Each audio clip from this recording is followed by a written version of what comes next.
একটি শিকড় যেমন একটি গাছকে দৃঢ়ভাবে মানে সঠিকভাবে দাঁড় করিয়ে রাখে, ঠিক তেমনি একজন পরিবারের একজন মা বা বাবা তার সন্তানকে সঠিকভাবে লালিত পালিত করে সঠিক জীবনে বা সঠিক পথে পরিচালিত করে। তাহলে আমাদের কাছে আমাদের পিতামাতা হলো আমাদের গাছের শেকড়ের মতো, অর্থাৎ আমাদের ভিত বা আমাদের পিতামাতা বা আমাদের শেকড় যদি আমাদের হার্ডওয়ার্কিং হয়, সংযমী হয়, পরিশ্রমী হয়, তাহলে আমরা অবশ্যই সঠিক পথে পরিচালিত হতে পারবো। কারণ আমরা ছোটবেলা থেকে অর্থাৎ শৈশব জীবন থেকে আমরা আমাদের পিতামাতাকে দেখেই কিন্তু বড় হই, তাদেরকেই কিন্তু আমরা অনুসরণ করে চলি। এটি একটি অটোবায়োগ্রাফি। ওকে, এপিজে আব্দুল কালামের লেখা একটি অটোবায়োগ্রাফি। এটি নেওয়া হয়েছে এপিজে আব্দুল কালামের বিখ্যাত অটোবায়োগ্রাফি উইংস অফ ফায়ার থেকে। What is the difference between biography and autobiography? দেখো, বায়োগ্রাফি বলতে when someone writes about anybody, about different person is called biography, or when someone writes about his childhood, about his own life is called an autobiography. আমি তোমাদের একটা কথা বলে রাখি, আমি কিন্তু ধারাবাহিকভাবে ক্লাস নিয়ে আসবো। আজকে আমি তোমাদের ফার্স্ট ক্লাস নিয়ে আসলাম, এরপর strong rules related MCQ, grammar সব কিছু কিন্তু আসবে। তো তোমাদের আমি রিকোয়েস্ট করব তোমরা চ্যানেলটি সাবস্ক্রাইব করে রেখো। তো দেখো, আমরা জেনে নিই আমাদের কালাম স্যারের ব্যাপারে, যিনি কষ্ট করে স্ট্রং রুলস গল্পটি লিখেছেন। দেখো ব্যাপারে জেনে নেই। দেখো, কালাম স্যার আমরা সবাই জানি, কম বেশি সবাই আমরা জানি, তোমরা সবাই জানো যে উনি একজন বিখ্যাত সায়েন্টিস্ট ছিলেন। দেখো, তার ফুল নাম কি? আবুল পাখির জয়নুল আবদিন আব্দুল কালাম। বিবিআই এমসিকিউ এর জন্য খুবই গুরুত্বপূর্ণ। বিবিআই আবুল পাকির জয়নুল আবদিন আব্দুল কালাম, সংক্ষেপে আমরা বলছি এপিজে আব্দুল কালাম। ওকে, নেক্সট, তার জন্ম কবে? 15 অক্টোবর 1931। কোথায় জন্মগ্রহণ করেছিল সে? রামেশ্বরম। অর্থাৎ রামেশ্বরম কোথায় অবস্থিত? তামিলনাড়ুতে অবস্থিত। ঠিক আছে, তামিলনাড়ু রাজ্যের আগের নাম কি ছিল বা ফর্মার নামটা কি ছিল? মাদ্রাজ স্টেট। বর্তমানে আমরা যাকে তামিলনাড়ু বলি। তো এই রামেশ্বরমে কিন্তু তার জন্ম। তো রামেশ্বরম বানানটা কিভাবে মনে রাখবে? প্রথমে বলবে রমেশ, যুদ্ধ হয়, নইলে পরীক্ষাতে বানান তোমাদের ভুল হতে পারে। ওকে, নেক্সট দেখো, family Muslim family. Kalam belong to Muslim family, অর্থাৎ মুসলিম তামিল ফ্যামিলি। তার বাবার নাম কি? জয়নুল আবদিন। ক্লিয়ার? মাদার নাম, তার মায়ের নাম কি? আশি আম্মা। অবশ্যই মুখস্থ করতে হবে।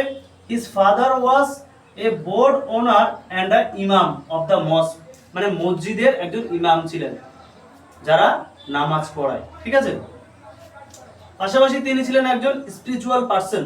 অর্থাৎ কালামের বাবার মৌলিক সত্যগুলো, জীবনের যে একটা মৌলিক সত্য বলে কিছু হয়, সেই সত্যগুলো কিন্তু কালামকে প্রভাবিত করেছিল, কালামকে একদম সম্পূর্ণ পরিবর্তন করেছিল। ওকে, নোন অ্যাজ মানে আ গ্রেট সায়েন্টিস্ট।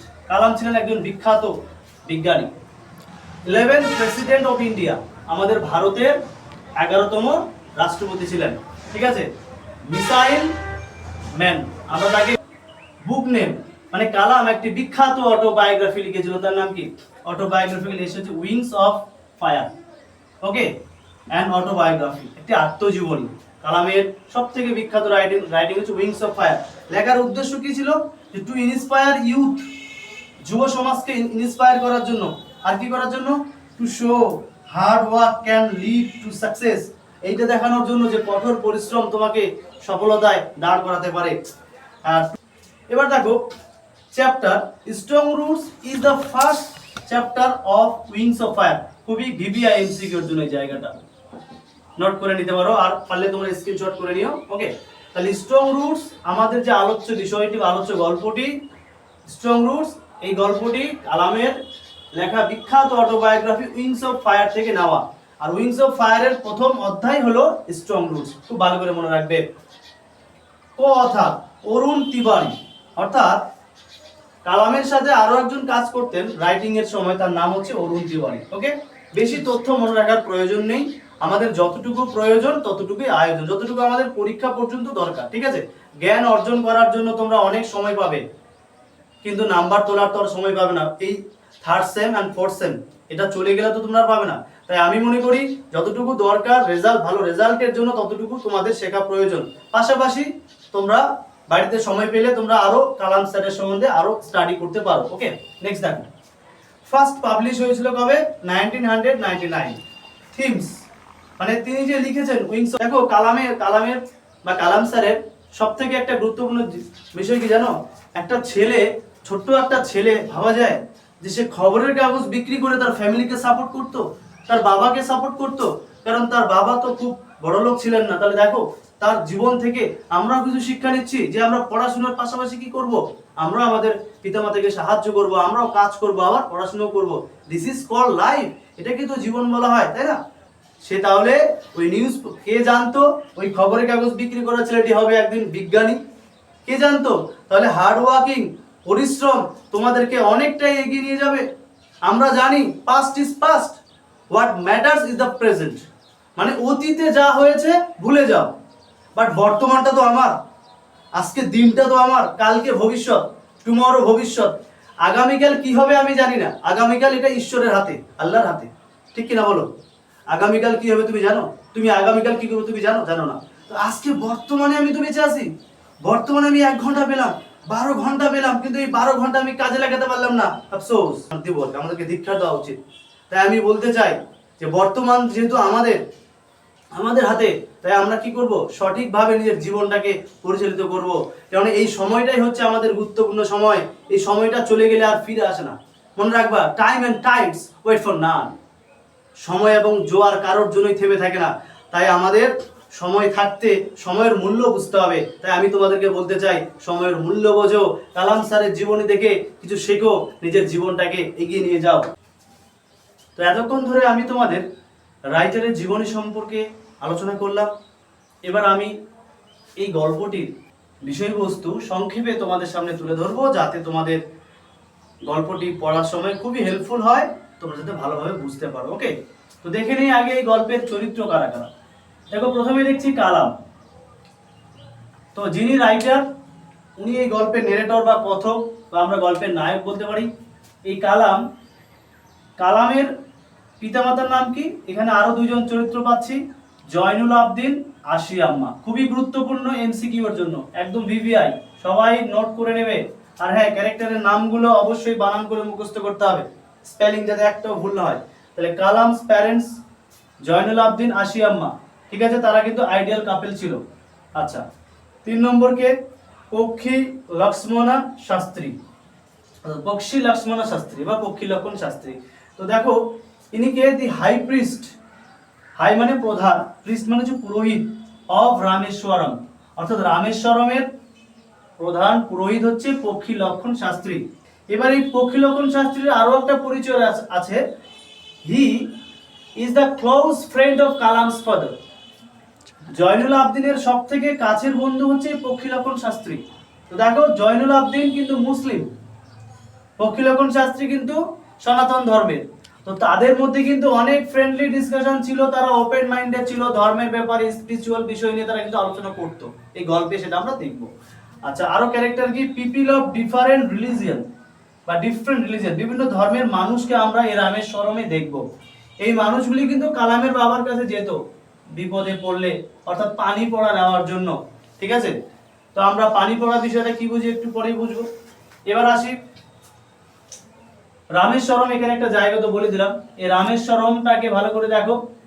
হ্যাঁ, তো রামেশ্বরম মে 2টা বিখ্যাত প্লেস বা হোলি প্লেস, একটা হচ্ছে মসজিদ, আ ভেরি ওল্ড মস্ক, একটা অতি প্রাচীন মসজিদ, একটা দ্য শিবা টেম্পল বা বলবো the Rameswaram temple, VVI MCQ এর জন্য, ঠিক আছে। রামেশ্বরম মে কি কি রয়েছে, ওকে। এবার এখানে আর দুটো গুরুত্বপূর্ণ বিষয় কি, যে প্রেয়ার, প্রার্থনা, আর যে স্পিরিচুয়ালিটি, আধ্যাত্মিকতা, এই বিষয়গুলো আজকে আমরা এখানে আলোচনা করব। তো শুরু করি। তো কালাম স্যার এভাবেই তার আত্মজীবনীতে বর্ণনা করেছেন তার শৈশব জীবনকে নিয়ে। প্রথমে তিনি বলেছেন যে তিনি জন্মগ্রহণ করেছিলেন রামেশ্বরমের একটি ছোট্ট দ্বীপ শহরে, একটি মধ্যবিত্ত তামিল পরিবারে, পূর্বতন মাদ্রাজ, যাকে আমরা বর্তমানে কি বলি, তামিলনাড়ু বলি, ঠিক আছে।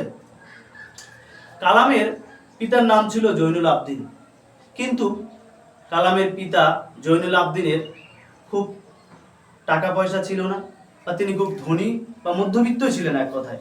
তার কিন্তু কোনো প্রাতিষ্ঠানিক শিক্ষা ছিল না, তবুও কালামের বাবা একটা খাঁটি উদার মনের মানুষ ছিলেন। আর তার কি ছিল? তার হচ্ছে চমৎকার সহজাত জ্ঞান, অর্থাৎ ঈশ্বরের দান, আল্লাহর দান। তার একটা জ্ঞান ছিল সহজ, যে জ্ঞানটা অনেক ছেলেমেয়েরা আমরা জন্মগত পাই। তো আমরা এটা আজ থেকে ভাববো না যে পড়াশুনো করলেই জ্ঞান লাভ করা যায়। তোমরাই বলো, what is knowledge? Education is not knowledge, experience is not knowledge. What is knowledge? কমেন্টে জানাও হোয়াট ইজ নলেজ। এরপর কালাম বর্ণনা করছেন তার মায়ের নাম আশিয়াম্মা। আশিয়াম্মা ছিল কালামের বাবার আদর্শ একজন সঙ্গিনী। ঠিক আছে, কালামের পিতা এবং মাতা বহু লোকের চোখে বা অনেক জায়গায় আদর্শ দম্পতি হিসেবে গণ্য হতো। কালামের মা অনেক বাইরের লোককে খাওয়াতেন। এই যে কালামের মা আশিয়াম্মা অনেক বাইরের লোককে খাওয়াতেন। ঠিক আছে, তিনি অনেক বাইরের লোককে খাওয়াতেন, তাদের ফ্যামিলিদের লোকেদের থেকেও বেশি লোককে তিনি খাওয়াতেন। তো এই কালামের মা কিন্তু খুবই ধার্মিক বা পায়াস ছিলেন, তিনি প্রতিবেশীকে ভালোবাসতেন। তাহলে ধর্মের অর্থ তো সেটাই, আল্লাহকে ভালোবাসার অর্থ তো সেটাই, যদি আমরা প্রতিবেশীকে ভালোবাসি। সেই জন্য মাদার টেরেসা বলেছিলেন, কি বলেছিলেন বলো? If you don't love your neighbours, you can't love or you will never love Allah সুবহানাহু ওয়া তাআলা। তুমি যদি প্রতিবেশীকে না ভালোবাসো, তাহলে আল্লাহকে বা ঈশ্বরকে ভালোবাসার কোনো অর্থ দাঁড়ায় না। তাহলে কালামের মাকে দেখে প্রতিটা মায়ের শেখা উচিত যে বিপদে আপদে তিনি অনেক লোকজনদেরকে খাওয়াতেন। ঠিক আছে, এরপর কালাম বর্ণনা করছেন তার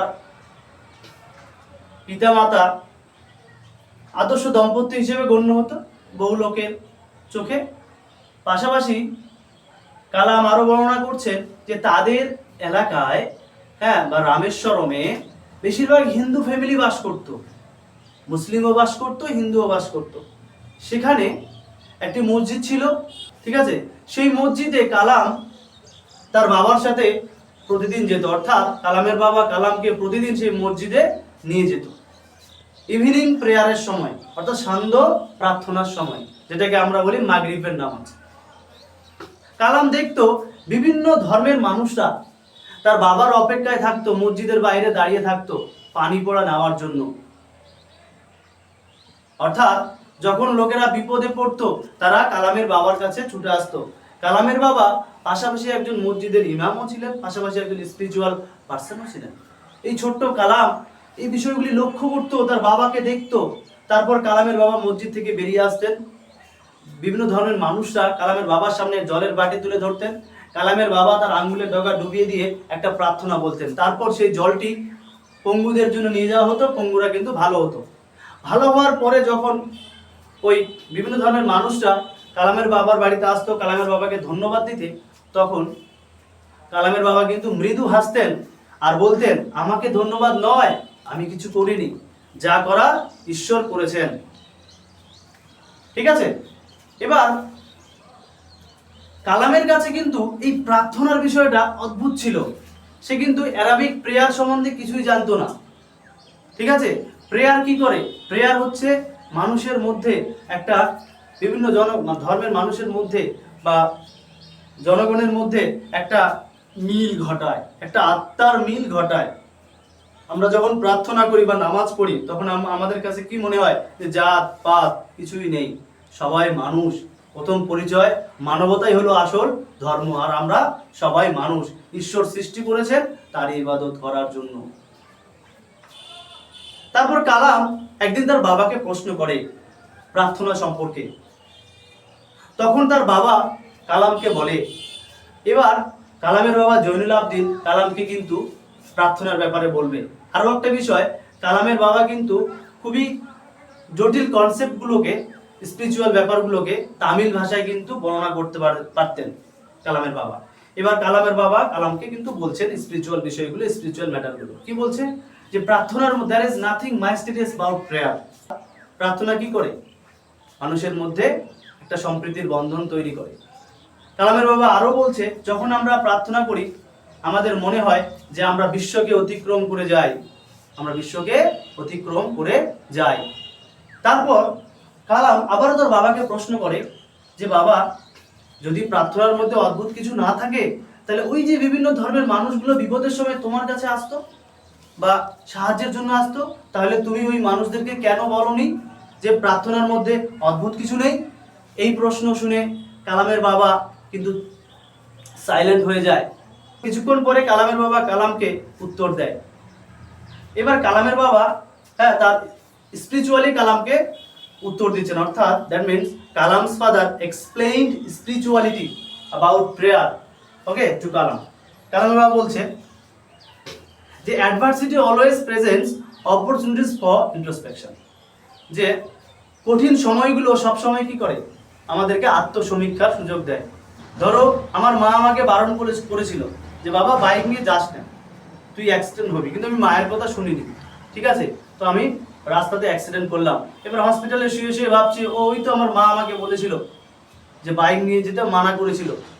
এই যে কঠিন পরিস্থিতিগুলো, বিপদগুলো আমাদের কি করে, আত্মসমীক্ষার সুযোগ দেয়।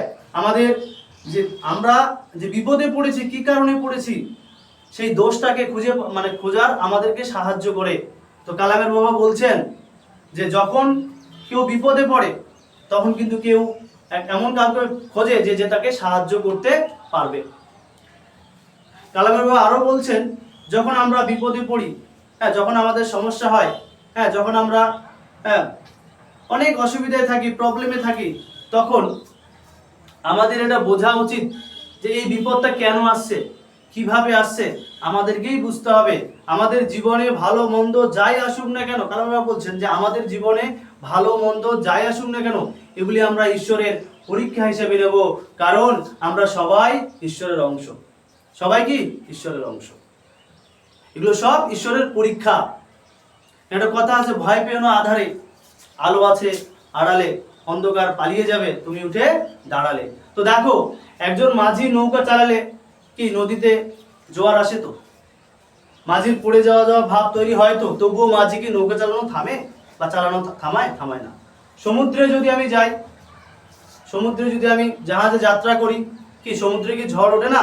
ওঠে। তো তবু কি আমি আমার লক্ষ্যকে স্থির রাখবো না। তো আমাদের লাইফটা তো তার থেকেও বড় কঠিন, যে আমরা ভালো জায়গায় পৌঁছাতে গেলে আমাদের জীবনে বাধা আসবে, আর এই বাধাগুলো কি ঈশ্বরের পরীক্ষা। আমাদের জীবনে যখন বিপদ আসে তখন আমাদেরকে বুঝতে হবে যে ঈশ্বর আমাদেরকে কি শক্ত করতে চান। একটা ঘোড়ার মালিক ঘোড়াকে চাবুক মারছে। ঘোড়া বলছে কি রে, আমি তো দৌড়াচ্ছি, আমাকে তো চাবুক মারি না, কত দূরে দৌড়াবো? কিন্তু ঘোড়া তো এটা জানে না যে মালিক আমাকে জেতাতে চায়। ঠিক তেমনি আমাদের জীবনে যখন কোনো বিপদ আসে, আমরা ঈশ্বর আমাদেরকে দেখে, ঈশ্বর নোটিস করে যে আমরা কিছু করতে পারবো, কিন্তু আমাদের একটু টেস্ট যদি ঈশ্বর নেয়, একটু যদি বিপদ দেয়, দৌড়ে পালায়, না আমাদের জীবনটা শেষ, আমাদের কিছু করার ইচ্ছা থাকে না। জীবনে বিপদ আসবে, এটা ধরে রাখো। বিপদ জীবনে আসবে, ধোঁকা তোমরা পাবে, তোমরা চিটেড হবে। দেখো, কেউ তোমাদের সাথে চিট করবে, এটা স্বাভাবিক। তো কালামের বাবা এভাবে এক্সপ্লেইন করছে স্পিরিচুয়াল ম্যাটারগুলোকে। তারপর কালামের বাবা বলে যে আমাদের জীবনে বারবার অনেক সময় দুঃখ যন্ত্রণা এগুলো আসে, কিন্তু একটা কি রয়েছে, ডিভাইন শক্তি, স্বর্গীয় ক্ষমতা। অর্থাৎ সেই স্বর্গীয় ক্ষমতা কি করে, আমাদেরকে সাহায্য করে, আমাদেরকে সেই খারাপ অবস্থা থেকে তুলে ধরে। যখন আমাদের বিপদ হয় তখনই তো বোঝা যায়, তাই না, কে সঠিক, কে আমার বন্ধু, কে আমার শত্রু। আসলে আমাদের মনের মধ্যে থাকা যে যদি শত্রুটাকে আমরা খুঁজে বের করতে পারি, অর্থাৎ আমাদের যে মানসিক দিকগুলো, আমাদের যে ফিজিক্যাল দিকগুলো থেকে যদি আমরা বেরিয়ে আসি, তাহলেই আমরা শান্তির পথে থাকবো, আমরা সঠিক পথে থাকবো। তো এইভাবে কালামের বাবা কালামকে আরো বিভিন্ন স্পিরিচুয়াল ম্যাটারগুলোকে ব্যাখ্যা করেছেন। আমি একটু সংক্ষেপে তোমাদের সামনে তুলে ধরলাম। এরপর আমি তোমাদের সামনে লাইন বাই লাইন ব্যাখ্যা